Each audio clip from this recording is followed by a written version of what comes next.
Good morning and good afternoon, ladies and gentlemen, and welcome to part 2 of our video series on operations management.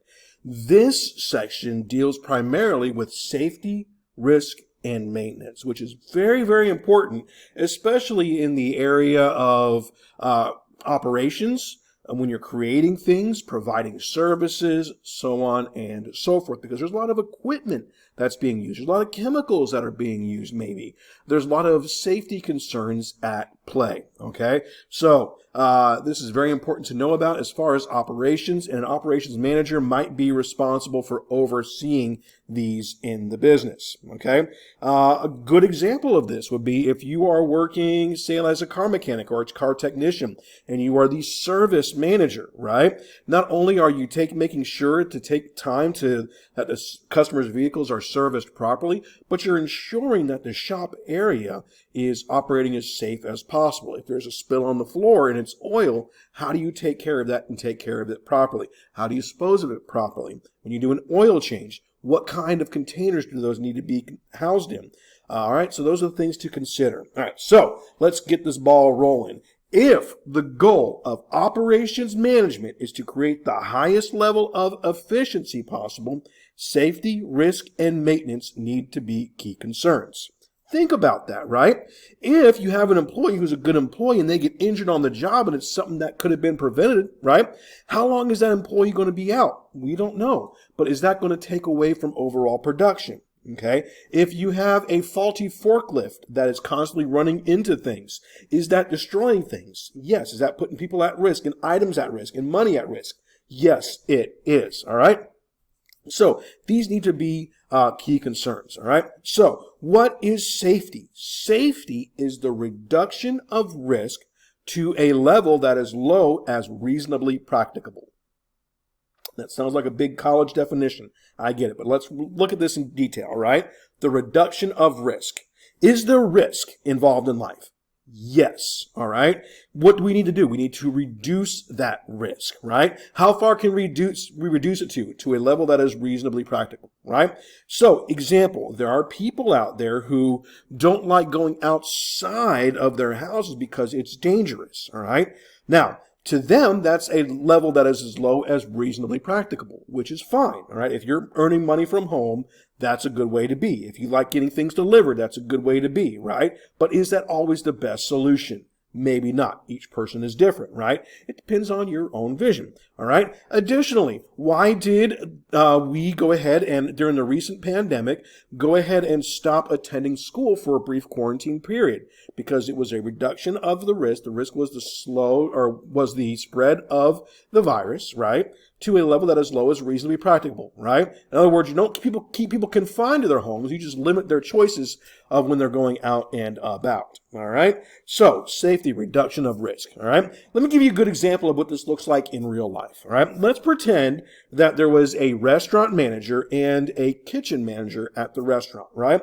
And the restaurant owner tasked the kitchen manager with making sure that everything is operating smoothly and safely, all right? And the kitchen manager noticed that there was a lot of slip and falls, okay, in the kitchen, okay?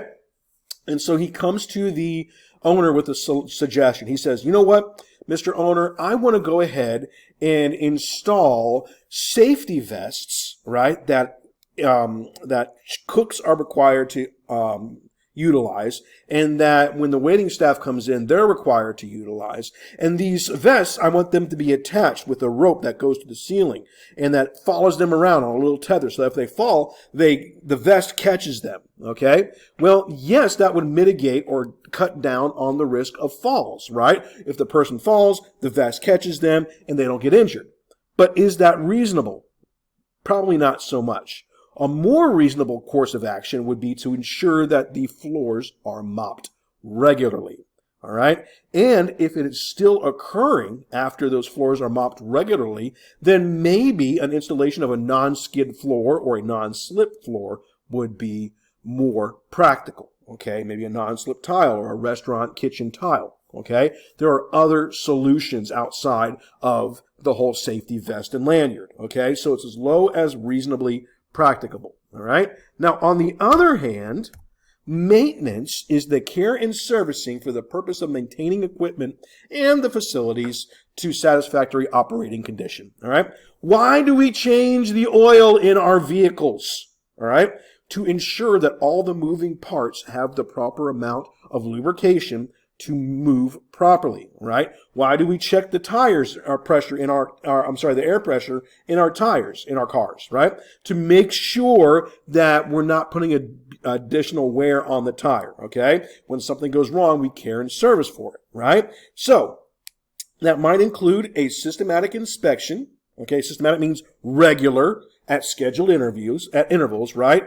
For inspection of the item, detection, and correction of failures, all right? It sure would be a bad case scenario if you had a forklift at your facility that randomly dropped a product on its lift. So it randomly would just go clunk on the floor with product on there, right? So you would need to make sure that the hydraulics and the chains are operating correctly, right? It makes sense.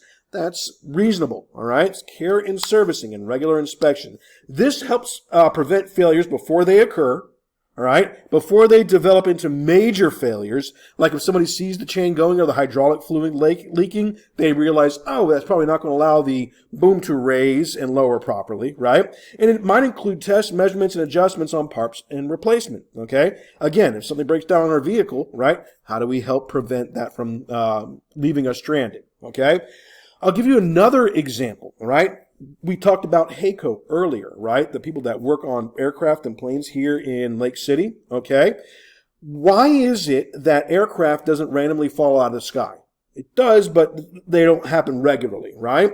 So the reason that occurs is because of the regular maintenance and required maintenance on the aircraft. If that didn't happen, you would see more failures and more problems, right? Now, if there are more failures and more problems, what would that do for the airline industry? People would be very concerned about flying and they wouldn't utilize it, right? So you got to make sure that the aircraft is always working, functioning, making sure that regular tests are performed, all right? It doesn't mean they won't happen. It just helps prevent that from happening, okay? It's as low as reasonably practicable, okay? So again, maintenance and servicing, right? Now, these are performed specifically to prevent faults from occurring, okay? There you go, all right? Now, in regards to operations management, there's a lot of organizations and laws and rules that you have to be familiar with, but there are two primary ones that we're going to look at in this unit. One is OSHA, and the other one is the EPA, all right? So, OSHA is the Occupational Safety and Health Administration. Let me repeat that. OSHA is the Occupational Safety and Health Administration, all right? They are a division of the U.S. Department of Labor, okay? They are essentially part of the government, right? And they handle things like workers' rights, making sure that there's not retaliation against the workers or the employers if a worker comes out about something or says something about a business. They help with regulations, enforcement, and controlling hazards, okay? And then there's the EPA, which is the Environmental Protection Agency in the U.S., or the U.S.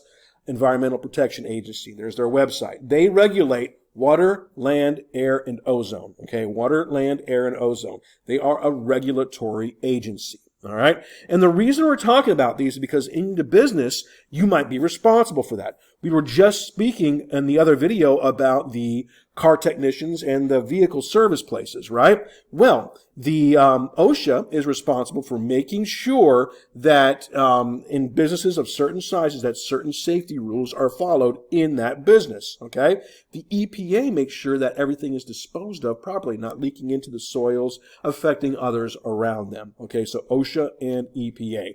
And these are only needed because some businesses don't always operate as ethically as possible. There's plenty of research out there. Are all businesses trying to make shortcuts and dispose of things within the grounds of skirting the law? No. Okay, but there are unfortunately some businesses that take advantage of or thinking that they can get it away with certain things. Okay, and that brings me to our first video here. All right, this video talks about the importance of making sure that not only safety is followed through, but that the anything that's used to help provide services or anything that's done in behalf of workers of a place are using the proper protocols, okay?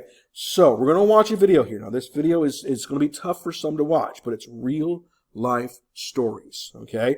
You need to watch these with maturity because these things happen in the workforce, and it's important that operations managers are aware of what can happen when products aren't used properly or when proper safety isn't followed through with, all right? So I'm going to stop this video. We're going to watch this following thing, right? And it talks about the criminal enforcement by the Environmental Protection Agency, all right? So there's some questions that I would like for you to go ahead and answer here, all right? So there's my disclosure. We're going to go ahead and get the video rolling, and I'll come back and check with you shortly.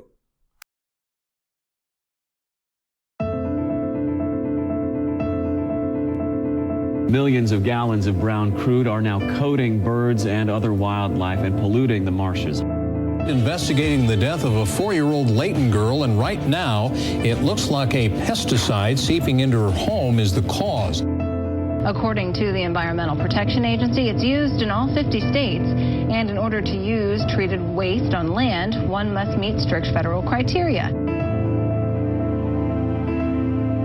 The mission of the U.S. Environmental Protection Agency is to protect human health and the environment. EPA's enforcement program is critical to ensuring compliance with environmental laws. Pollution often will impact people in ways that they can't see or taste or smell. And it's our job to make sure that the companies and the people that are in the community are playing by the rules. EPA's civil and criminal enforcement programs are tools to encourage compliance, to prevent and detect violations that do occur, and impose consequences for breaking environmental laws. What makes us unique with the EPA and the fact that the EPA has a criminal investigation division and sworn federal law enforcement officers is that environmental crimes are often very difficult to prove, and they're also very difficult to investigate. Most violations of environmental laws are civil. They occur because a law or rule was broken, even if the person or company that broke it did not intend to. But when there's an intentional violation of the law, that's a potential crime, which may lead to steep fines and prison. Having a criminal component and using those highest levels of sentencing and jail time and those kind of things against these defendants, that's how you really put a good deterrent message out. And only a criminal enforcement program can do that. Environmental crimes like the deliberate dumping of hazardous waste or the illegal handling of hazardous substances can cause death and serious illness and impact the environment. For us, on a daily basis, that means conduct criminal investigations. That means pouring through documents. That means collecting samples from drums and from different places to be able to bring those people responsible to justice. EPA special agents train and serve as full-fledged law enforcement officers with criminal investigative authority, including the authority to make arrests and carry firearms. Our folks have to be prepared to go from doing a complex fraud investigation in an office environment and now go out and interact with individuals that may or may not be inclined to use force against our agents. EPA special agents are supported by specially trained forensic scientists, engineers, and attorneys from across the agency. Along with other law enforcement partners at the federal, state, tribal, and local level, we tackle the most serious environmental crimes that impact the American public.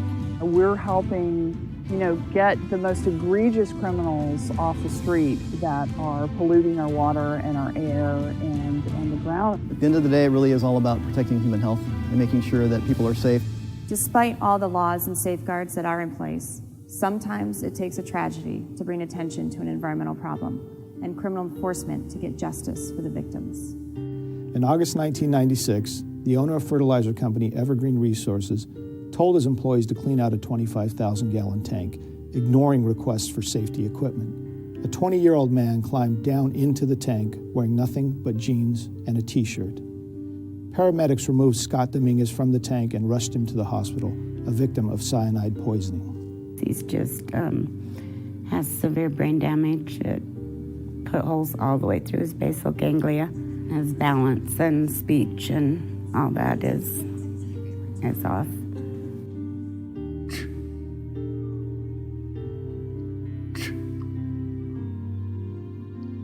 He wants everybody to know he has a daughter.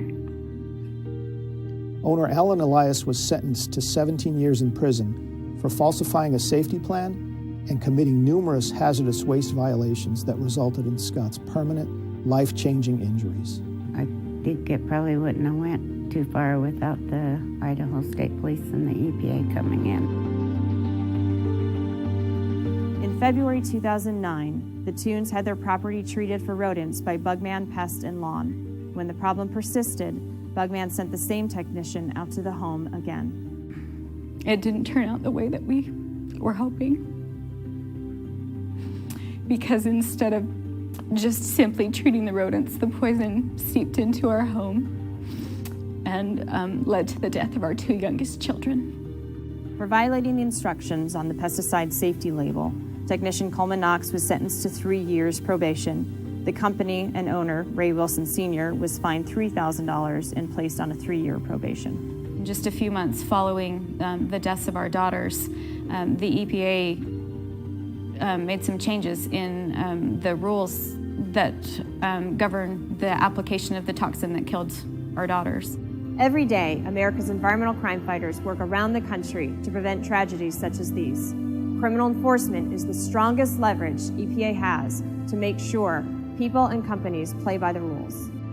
With a conviction rate of about 90%, individuals and corporations should think twice before cutting corners, putting people at risk, and committing environmental crimes.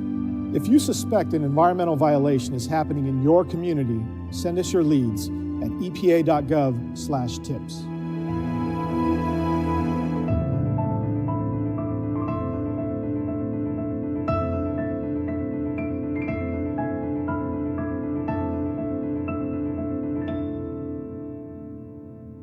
All right, so this next video, I'm not going to lie to you, is a little bit more boring than the one we watched.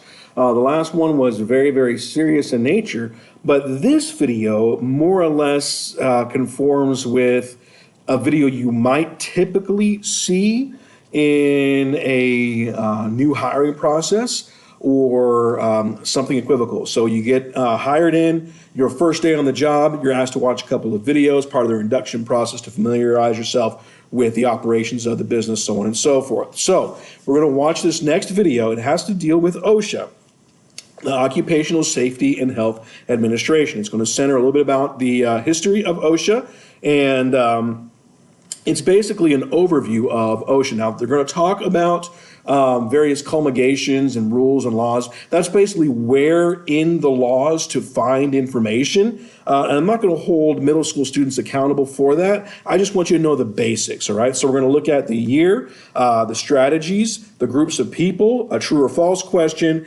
and how important is the OSHA safety training to the operation of a business, all right?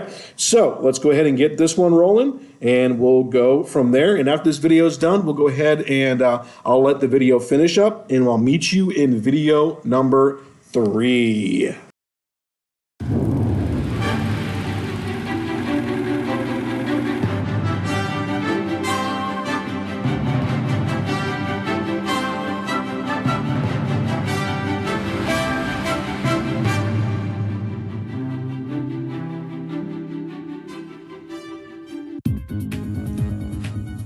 Hello, my name is Jim Bratton, and I represent National Safety Compliance.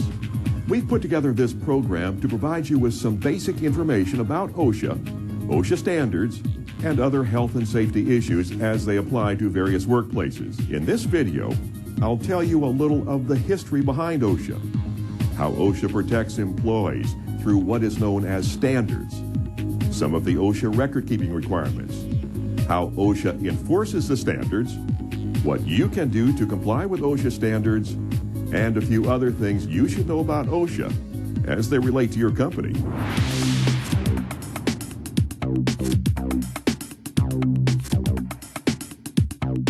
In 1970, Congress passed the Occupational Safety and Health Act.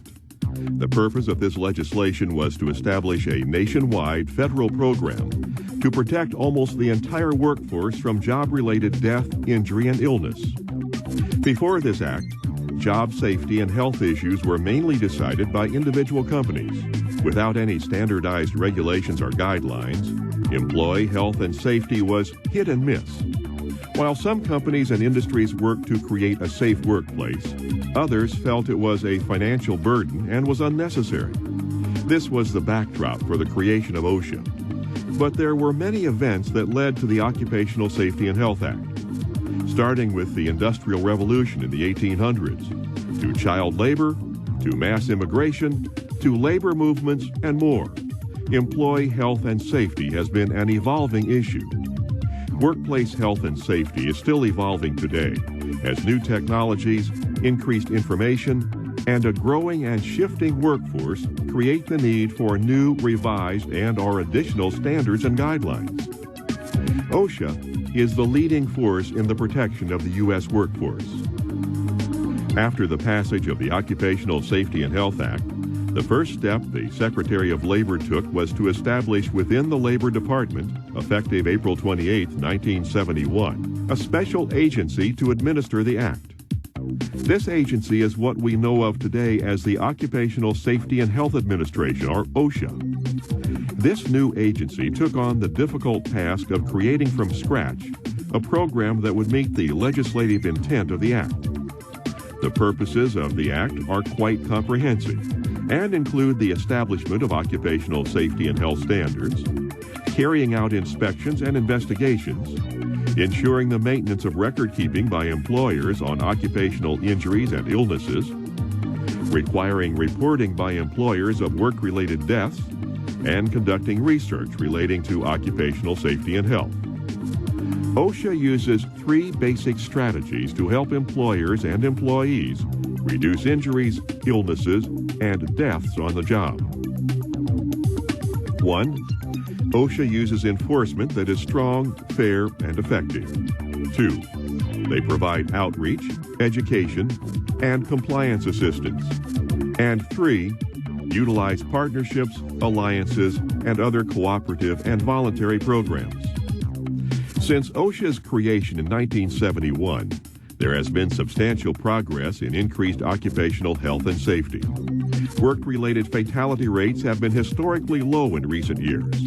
OSHA has helped to cut workplace fatalities by more than 60% and occupational injury and illness rates by 40%. At the same time, U.S. employment has increased from 56 million employees to more than 135 million employees. While OSHA continues to make strides in occupational health and safety, significant hazards and unsafe conditions still exist in U.S. workplaces. Each year, almost 5,200 people die from workplace injuries in the private sector. Nearly 4.3 million people suffer non-fatal workplace injuries and illnesses. And the cost of such injuries and illnesses total more than $156 billion.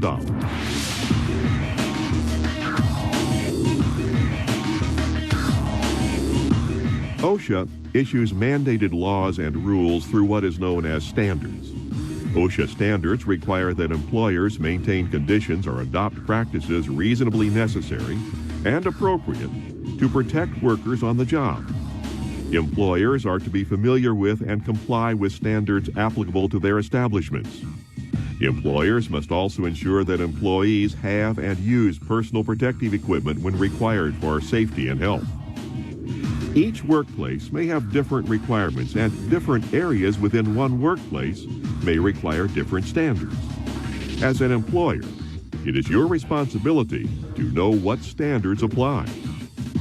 The Occupational Safety and Health Act covers private sector employers and their employees in the 50 states and certain territories and jurisdictions under federal authority. The OSH Act covers employers and employees either directly through federal OSHA or through an OSHA-approved state program. Section 18 of the OSH Act encourages states to develop and operate their own job safety and health programs. There are currently 22 states and jurisdictions operating complete state plans covering both the private sector and state and local government employees. And 4, Connecticut, New Jersey, New York, and the Virgin Islands, which cover public employees only. OSHA approves and monitors state plans, and states must set job safety and health standards that are at least as effective as comparable federal standards. Most states adopt standards identical to federal ones. All employers are required by law to comply with all Code of Federal Regulations CFR promulgated under the OSH Act. In addition, some agencies, both federal and state, may incorporate OSHA regulations into their own rules and regulations, whereupon these agencies then may enforce the occupational safety and health portions of their requirements. Examples of federal agencies that commonly use and enforce OSHA requirements with their own statutes and regulations are the U.S. Department of Transportation and the U.S. Environmental Protection Agency. The OSH Act does not cover certain groups of people. These groups include the self-employed, members of immediate family of farm employers, worker conditions that are regulated under worker safety or health requirements of other federal agencies, and employees of state and local governments. Some states have state plans that cover these workers.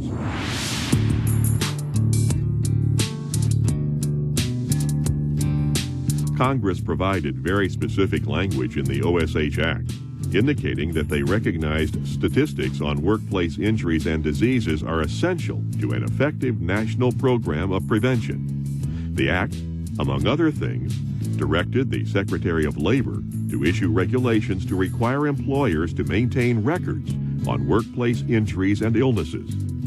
This section is known as CFR 1904, Recording and Reporting Occupational Injuries and Illnesses. You can learn more about this standard in the workbook.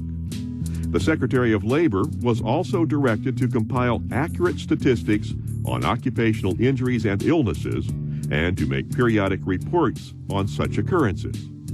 The responsibility for collecting statistics on occupational injuries and illnesses was delegated to the Bureau of Labor Statistics.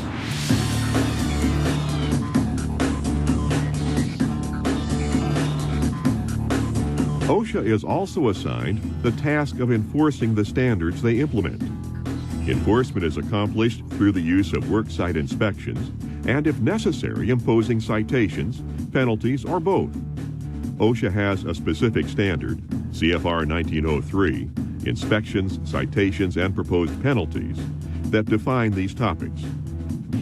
Workplace inspections and investigations are conducted by OSHA compliance officers, who are trained safety and health professionals. Inspections are almost always done without advance notice. Some special situations do occur in which OSHA might provide advance notice of their inspection. These special circumstances usually involve situations OSHA has been notified that an imminent dangerous condition is present and needs to be corrected as soon as possible, or that there has been a fatality. If an employer refuses to admit an OSHA compliance officer, or if an employer attempts to interfere with the inspections, the Occupational Safety and Health Act permits appropriate legal action, such as obtaining a warrant to inspect. It is best to cooperate with OSHA completely when being inspected. Their goal should be your goal, the health and safety of workers. Working cooperatively will help reach that goal. Not all 111 million workplaces covered by the Act can realistically be inspected. OSHA therefore has established a priority system for conducting inspections. The worst cases are given top priority. The order in which inspections or investigations are conducted is 1. Imminent danger situations, 2. Catastrophes and fatalities, 3. Complaints and referrals, 4. Programmed inspections, 5. Follow-up inspections. After an inspection, the compliance officer discusses with the employer all unsafe or unhealthful conditions observed during the inspection and indicates all apparent violations for which he or she may issue or recommend a citation and a proposed penalty. The compliance officer will not indicate any specific proposed penalties, but will inform the employer of appeal rights. After the compliance officer reports their findings, the area director determines whether he or she will issue citations and/or propose penalties.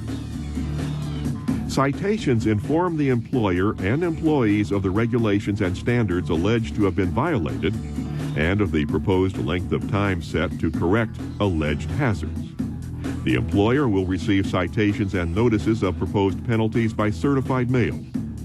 The employer must post a copy of each citation at or near the place a violation occurred for 3 days or until the violation is abated, whichever is longer.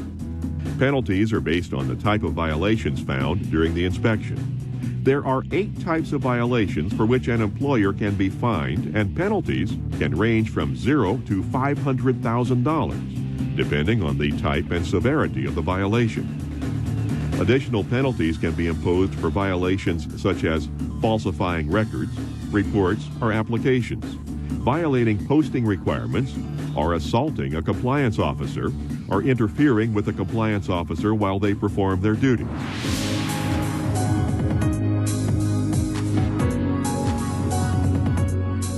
So what can you do to avoid receiving citations and penalties? While striving to provide a safe and healthy workplace, you must also have established written programs that cover most OSHA standards. The most important standards all have requirements that companies have written programs in place. These standards include Hazard Communication 29 CFR 1910.1200, Respiratory Protection 1910.134, Emergency Action Plans 1910.38, Fire Prevention Plans 1910.39, Lockout Tagout 1910.147, and Bloodborne Pathogens 1910.1030. Other standards may also require written programs. It is not enough to just have the programs written and then filed away. The programs must be current, utilized, reviewed, and updated as necessary to ensure their effectiveness and compliance with OSHA standards. Many companies create written programs and then fail to keep them current. OSHA would view the situation the same as if a program had not been written at all, and it indicates a lack of positive safety and health attitude overall. OSHA will usually want to see your written programs before ever starting an inspection tour of your company. You must be prepared. Another area that OSHA considers very important is that of hazard assessment and personal protective equipment. CFR 1910-132 sets standards for the use of PPE and requires companies to assess the workplace to determine